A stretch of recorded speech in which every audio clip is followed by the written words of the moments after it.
네, 김성준의 시사전망대 2부입니다. 밀양 화재 참사 현장을 찾은 여야 지도부가 내탓 공방을 벌이면서 눈살을 찌푸리게 했습니다. 한 밀양 시민 얘기가 불난 집에 정치하러 왔냐 이런 쓴소리까지 했다고 합니다. 정의당 노회찬 원내대표 연결해서 관련한 말씀 좀 나눠보겠습니다. 노회찬 대표님 안녕하십니까? 예. 오늘 포털에 보니까 실검에 정의당 당원이라는 말이 올랐던데 누구 얘기인지 아시죠? 예, 알고 있습니다. 이름이 문다혜 씨라는 정의당 당원인데 말이죠. 네. 어떻게 보십니까? 정의당 당원이 원래 두 종류가 있습니다. 네. 어느 분의 딸이거나 또는 어느 분의 아들이고요. 물론 그렇겠죠. 예, 저희들에게는 누구의 아들인지 누구의 딸인지는 중요하지 않고 묻지도 않고요. 네. 저희들은 당사자의 생각과 선택이 중요하다고 봅니다. 네. 그래서 문다혜 씨가 저희와 함께하게 된 것을 굉장히 기쁘게 생각하고 네. 환영합니다. 청취자 여러분들 중에서 모르시는 분들을 위해서 문다혜 씨라는 정의당 당원은 지금 현직 대통령인 문재인 대통령의 딸입니다. 근데 더 놀라운 건 사실 대선 이후에 정의당 당원이 됐다고 하는데 물론 환영은 하시겠습니다만은 대선 이후에 정의당을 선택할 만한 이유가 어디 있었다고 보십니까? 그거는 그야말로 문다혜 씨 본인에게 여쭤봐야 될 일일 것 같고요. 네. 예, 저희들은 뒤늦게 알았습니다. 예. 뒤늦게 알았고, 여하튼 저희들은 이 정의당을 어렵게라도 선택해 주신 모든 분들께 네. 고맙게도 생각하고 한편으로는 또 같은 또 동료로서 네, 좀 자부심에 걸맞는 활동을 하고자 합니다. 알겠습니다. 자, 밀양 얘기로 좀 넘어가겠습니다. 그 밀양 세종병원 화재 여야 지도부가 일제히 다 찾아서 위로도 하고 여러 가지 대책도 발표를 하고 그랬는데 좀 이게 문재인 정부 책임이다 또는 직전 경남지사였던 홍준표 대표 책임이다 이렇게 서로 좀 거기서 좀 낯뜨거운 공방을 좀 벌였더라고요. 근데 대표님도 사실 경남과 인연이 있으신 분이잖아요. 예, 그렇습니다. 그리고 저도 밀양 현장을 화재 당일날 방문했습니다. 했는데 그때 밀양 소방서장이 한 얘기가 저는 상당히 가슴을 울렸는데요. 네.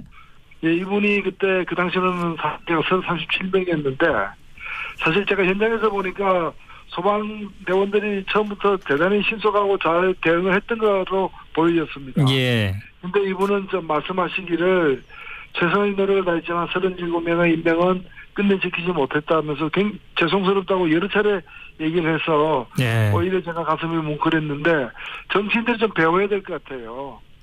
사실 여러 가지 지금 그동안의 제도나 법률 시스템 여러 가지 문제점들이 드러나고 있지 않습니까? 네.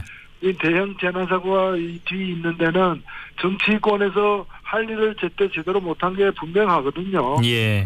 그렇다면 가서 오히려 죄송하다고 고개를 숙여야지 상대를 향해서 손가락질 하듯이 책임을 미루는 모습은 참 낯뜨거운 일입니다. 예, 그러게 말입니다. 이게 심지어는 밀양 전쟁이란 말까지 나오고 밀양 시민들도 방금 말씀드렸지만 불난 집에 정치하러 왔냐는 그런 불만 섞인 목소리도 나오고 그러니까 더군다나 재난의 현장에서는 이건 좀 아닌 것 같다는 생각이 드는데요. 네. 사실 여기서 이걸 좀 연결해서 좀 질문 드렸으면 합니다. 홍준표 자유한국당 대표가 이렇게 굉장히 여당에 대한 또는 정부에 대한 비난의 목소리를 높이고 있고 특히나 평창 올림픽을 평양 올림픽이라고 비난을 하고 신년 기자회견에서 지금 정부를 좌파 국가주의라고 얘기를 하고 이렇게 잇따르는 그 비난의 기저에 보면은 진보 보수 이른바 보혁 대결로 국면을 좀 끌고 가겠다는 의도가 느껴지는데요. 대표님도 비슷한 느낌을 가지십니까? 예, 홍준표 대표의 의도는 그런 것 같습니다. 그러나 그 의도가 정당하지 못할 뿐만이 아니라 성공하지도 못할 것이라고 저는 생각하고요. 네. 왜냐하면은 박근혜 정부의 국정농단 사건으로 탄핵까지 받은 상황에서 이제 제대로 된 좀 새로운 합리적인 보수가 보수의 대변자 역할을 해야 되는데 오히려 지금 홍준표 대표가 추구하고 있는 것은 그 정반대로 네. 역사의 뒤안길로 넘겨야 할 낡은 보수를 지금 추구를 하고 있어요. 네. 이것은 당장에는 대립이 되는 듯 해가지고 마치 이제 보수의 결집 효과가 있는 것처럼 보일지 몰라도 제가 볼 때는 오히려 보수에게 가장 해로운 사람이 지금 홍준표 대표라고 봅니다. 지금 그리고 저는 저는 홍준표 대표의 그런 시도는 제대로 된 보수에 의해서 먼저 교정될 것이다 이렇게 봅니다. 지금 자유한국당 지지율이 20%대를 넘어서기 시작을 했고 이런 그 변화의 조짐이 이 보역대결 구도로 홍준표 대표가 몰고 간 결과이기도 한다는 생각이 드는데 얼마 가지 못할 거라는 말씀이시네요. 예, 이거는 우연의 일치로 그렇게 지금 보일 뿐이지 저는 그런 낡은 보수 이념으로 지금 실망한 박근혜 정부 실망한 보수는 뭡니까? 그렇게까지 국민 전체를 배반할 줄 몰랐다는 거 아니겠습니까? 네. 그리고 또 그렇게까지 무능력하게 국정을 운영할 줄 몰랐다는 거 아니겠습니까? 네. 그렇다면은 보수의 희망, 새로운 보수의 결집은 제대로 된 보수적 가치를 세움으로써 결집되는 것이지 저런 낡은 이제는 우리가 극복해야 될 냉전적 이념 대결을 부추김으로써 네. 보수가 결집하지 않는다고 보고요. 그런 점에서 지금 여론조사도 잘 지켜볼 일이다 생각합니다. 예.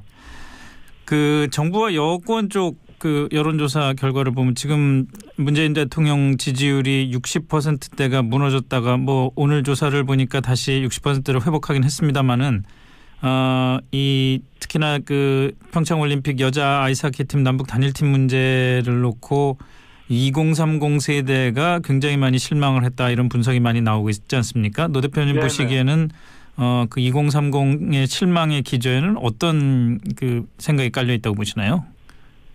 예, 뭐 두 가지가 있다고 보는데 첫 번째는 저는 뭐 문재인 정부와 이 평화올림픽을 그 남북 단일팀 등을 구성하면서 추진한 거는 잘했다고 봅니다. 네.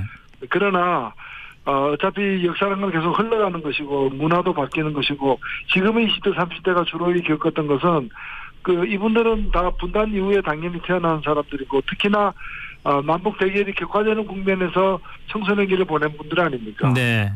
남북이 좋았던 서로에게 도움이 되는 좋은 관계를 유지하는 한 걸 체험한 적이 없는 분들이거든요. 네. 그렇기 때문에 미사일 쏘아대고 핵 개발하고 있는 그런 것만 보아온 그 당사자로서 북한에게 저렇게까지 대접을 해줘야 되는 것에 대한 의문이 충분히 있을 수 있죠. 네. 그래서 저는 그분들의 정서를 감안해서 또 그분들의 어떤 여러 가지 성장의 어떤 배경 이런 까지 다 감안해서 접근을 해야 되는데 너무 이제 우리하고 생각이 똑같겠지 하고 이렇게 좀 거칠게 접근했던 네. 그런 점에서 좀 더 세심한 배려가 필요했다. 네. 여자 아이스하키 단일팀을 구성하는 데 있어서도 좀 더 세심한 배려가 저는 그 방향은 옳다더라도 그 과정에서의 어떤 좀 더 노력이 필요했다라는 것은 분명히 좀 지적되고 앞으로도 보완돼야 될 지점이고 비트코인 문제도 저는 마찬가지라고 봅니다. 네. 뭐 절망에 빠진 분들 그거 말고는 별다른 어떤 자기의 어떤 처지를 갖다 개선시킬 방법을 찾지 못하는 사람들에게 그 위험도를 제대로 알리면서도 또 여러 가지 어떤 뭐 기술적 발전 전망 그리고 또 현재 20대 30대가 겪고 있는 문제의 해결을 위한 비전 이런 게 적극적으로 제시되어야 되는데 그냥 엄한 아버지처럼 이건 안 돼 이렇게 보여졌다는 거죠. 네. 예, 그래서 저는 정부 정책의 근간에 문제가 있는 것이 아니라 그것을 펼쳐내는 그런 로드맵 이런 것들이 좀 더 세심할 필요가 있겠다 이렇게 생각됩니다. 예. 지방선거가 이제 한 5달도 남지 않았는데 그 관련해서 정의당은 이번 지방선거 전략을 어떻게 잡고 있습니까? 네. 저희들은 뭐 이 지방선거에서 다음 목표, 즉 총선에서 원내교섭단체를 이뤄낼 정도로 국민적 지지를 확보하는 것의 교도보를 이번 지방선거에서 만들어내겠다라는 것이고요. 네. 그런 점에서 기초의원부터 시작해서 진짜 풀뿌리 정치 자원들을 갖다가 최대한 성장시켜내는 그런 걸 저희들은 목표로 하고 있고요. 네. 그리고 또 지금 원내 여러 정당들이 다당제화되고 있습니다만 유일한 또 집보정당으로서 네. 저희들의 어떤 가치와 저희들의 어떤 역할을 더 이제 광역단체장 선거 등을 통해서 알려내는 것을 목표로 하고 있습니다. 혹시 그 민주당과의 연대 가능성에 대해서는 지금 내부적으로 논의가 되는 게 있습니까? 연대에 대해서 저희들은 뭐 열린 사고를 하고 있습니다만 어느 당과 어느 지에서 어떻게 하겠다라는 걸 지금 정한 바는 없고요. 예. 그리고 워낙 지방선거가 굉장히 이제 선거가 많지 않습니까? 네. 그리고 다양하게 벌어지기 때문에 그런 부분들은 좀 이후에 후보 개인에게 맡기지 않고 당 차원에서 계속 검토해 가기로 했습니다. 이 뭐 울산을 비롯해서 그 기초자치단체장 선거에서 정의당이 나름대로 그 선전을 한 지역들이 좀 있었는데 특별히 이번에도 그 단독으로 출마를 하든지 아니면 연대를 통해서 정의당의 지분을 얻어서 기초단체장 자리를 좀 얻겠다 이런 생각도 좀 하실 수 있을 그렇습니다. 것 같은데요. 예, 그런 여러 가지 좀 구상을 갖고 있습니다. 네. 지방선거에서 예를 들어서 민주당과 정의당이 연대해서 우리 노회찬 대표님을 경남지사의 후보로 내세우면 어떻겠냐는 얘기도 나오는 것 같은데요. 예. 그 경남지사 할 좋은 분들이 많습니다. 예. 좋은 분들이 많아서 안 나가시는 겁니까? 아니면 원내에서 하실 일이 많아서 안 나가시는 겁니까? 뭐 원내에서 할 일도 많고요. 네. 예. 그리고 또 제가 뭐 창원 국회의원이 된 지 얼마 되지도 않고 해서 뭐 그런 계획은 안 갖고 있습니다. 알겠습니다.